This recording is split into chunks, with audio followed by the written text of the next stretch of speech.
Hello, and welcome to Catholicism in the Car. My name is Parker Zerbal.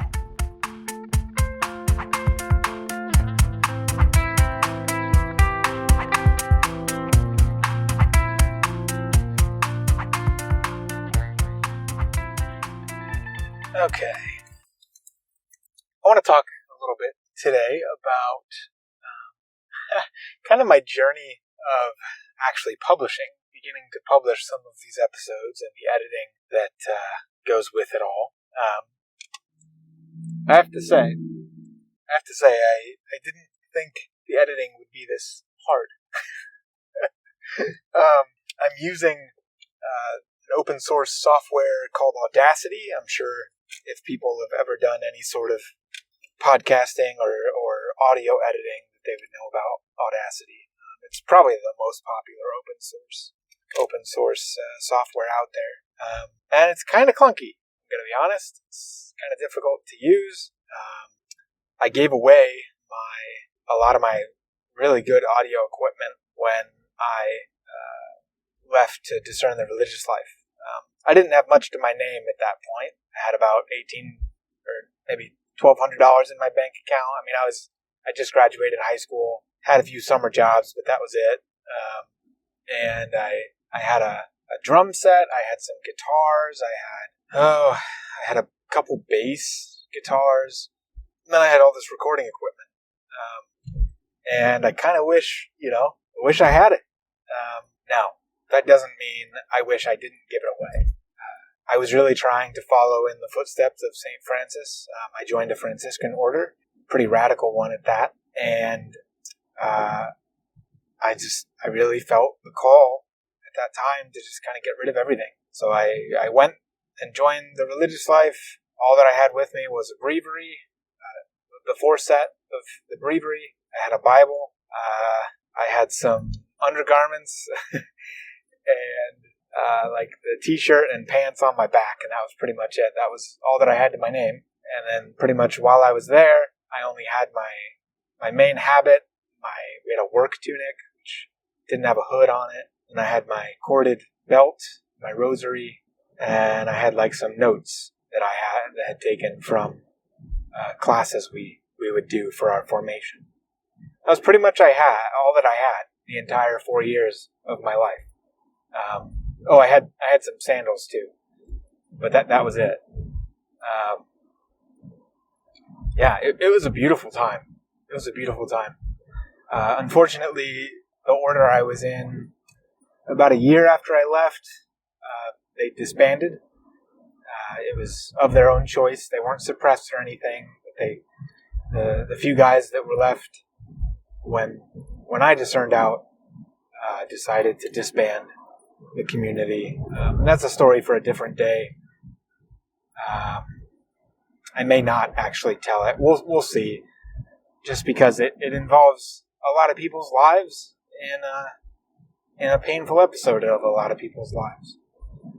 For me, it really wasn't that painful. It was the best 4 years of my life. And I'm honestly, I'm not looking back on it with rose-colored glasses. I feel all the pain that happened. A lot of crummy stuff happened to me, that was less than ideal. Nothing terrible, mind you. I could just say probably some psychological abuse went on. And I think a lot of people that were in that community at the time could concur with that, especially if they were under the directive of certain people. Anyway, it's probably about all I'll say because of the sensitive nature of the topic for some people. I don't have any problem speaking about it in private with others if it's a face-to-face conversation, but I don't think it would be the most prudent thing of me to talk about it on a public platform like this. So, if you'd like to hear my story more directly, you can email me at parkerzerbachcatechesis@gmail.com, or, come find me. If you know me, come find me and we'll talk about it. Anyway, while I'm thinking about it, I want to shower blessings. In whatever capacity I can, I want to ask for blessing upon all of those that were in the Franciscan Friars Minor, which was the name of the community, the Franciscan Friars Minor in northeast Indiana. I want to shower blessings upon each of you, and I want you to know that I'm praying for you and that I love you. I ask forgiveness of any of you if I was involved in any sort of damage to your mind or your soul. I want to ask for forgiveness for all the things I didn't do and all the things I haven't done as well. Anyway, I hope that if you're in that group of people, that you can hear this, that you can forgive me for any wrong I've done to you. Yeah. And I hope people don't take this as like I'm not apologizing for anything major here. I really don't feel on my conscience I was majorly at fault. If anything, you could call me a victim. I wouldn't classify myself as that. I think I've healed quite well. I did go to counseling for a while after some of the things that happened. And that was while I was working. And by the time I left, I'd been out of counseling about a year. And I felt like I was in a good position to leave. I didn't leave out of any sort of hurt or pain. I left truly because I thought it was what the Lord was asking me to do at that point in time. And the people that remain all of them have remained dear friends and brothers, and they always will be. And I love them dearly. Some of the best friendships I've ever had were forged in that community.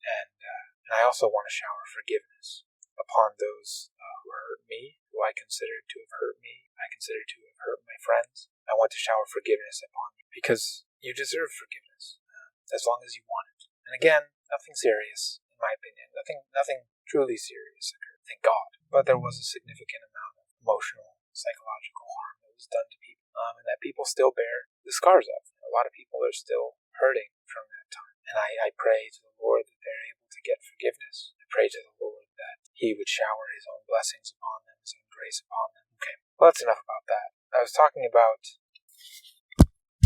Okay, so back to podcast stuff.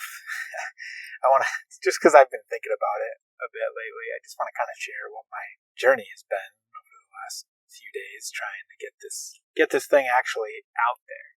So I've recorded over 50 episodes at this point, but they've basically just been sitting on my phone. I've been really busy, and I just haven't had time to carve out to get any editing done. I was working 50-hour weeks there for about a month, and I wanted to just spend every moment I could with my family.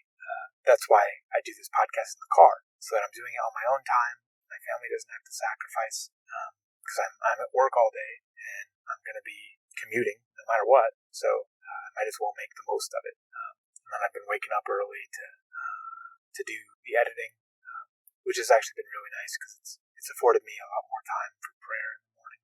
So I'll wake up, I'll pray for about 20 minutes, half an hour, and then I'll edit for about an hour. And I'll take a shower and head on to work. Get to work by 8, get out at around 5, and then record a podcast on the way home. I usually record a podcast on the way there as well. So I'm generally doing about 20 minutes a day, which ends up being 100 minutes a week, roughly. And then if I'm ever in the car by myself, driving somewhere, I'll record something, just because I have a lot of thoughts.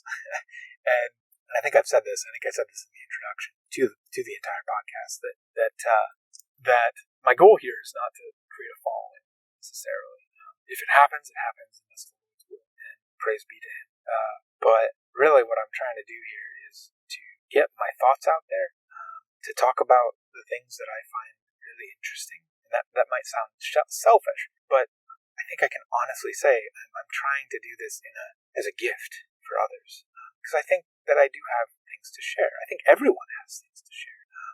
And in today's world, what better way to document your thoughts in your life than to just speak them out? And then, you can post them online. If people listen, they listen. If not, you have an amazing diary of your thoughts for your family, for your spouse, for your children, so that when you're gone, they can go back and they can listen to these things and they can hear your thoughts.